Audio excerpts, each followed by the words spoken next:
na newsroom sa buong Pilipinas. Ito ang Radyo Pilipinas News Update.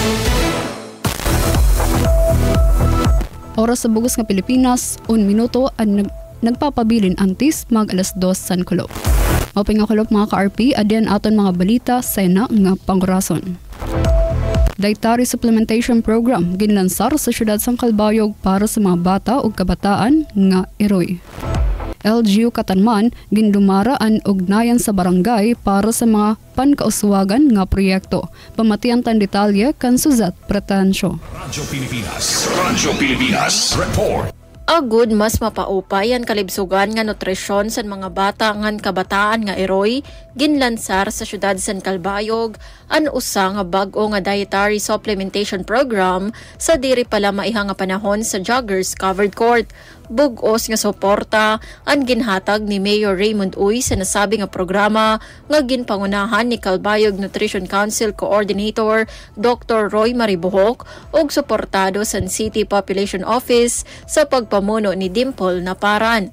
Nakapokus ang programa sa pagpakusog sa kalibsugan sa mga bata, mga borod ug nagpapasuso nga nanay nga may edad 13 hangtod 19 ka tuig.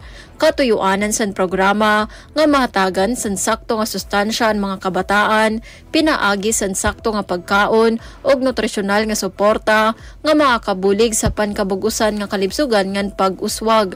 Sa pagpanguna sa gobyerno lokal, ginlalauman nga magiging epektibo ang nasabi nga programa sa pag-iban sa malnutrisyon ngan pagpaupay sa kalidad sa kinabuhi sa mga kabataan nga nanay ngan san sa era mga anak. Didto naman sa munisipyo San Catarman, Northern Samar, gindumara sa gobyerno lokal sa Bungto San Catarman ang ugnayan sa barangay sa pagpamuno ni Mayor Antet Rosales sa Washington Covered Court San Kulop, Marso 5. Katuyuanan sa aktibidad nga hatagan atensyon ng mga panginahanglan sa mga residente sa barangay Washington sumogi ngan makagtas.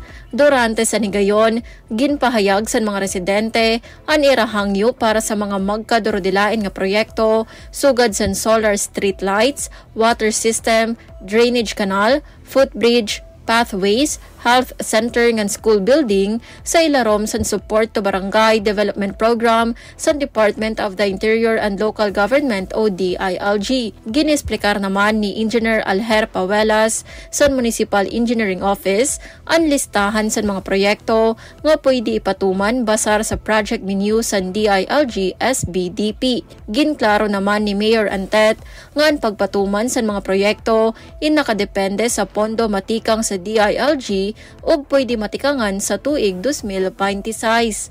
Samtang ang mga proyekto nga diri ungay sa jurisdiksyon sa DILG pwede hangyoon sa gobyerno probinsyal sa Northern Samar o sa Department of Public Works and Highways o DPWH. Para sa Bagong Pilipinas, Suzette Pretensyo, Radyo Pilipinas, Radyo Publiko, Calbayog.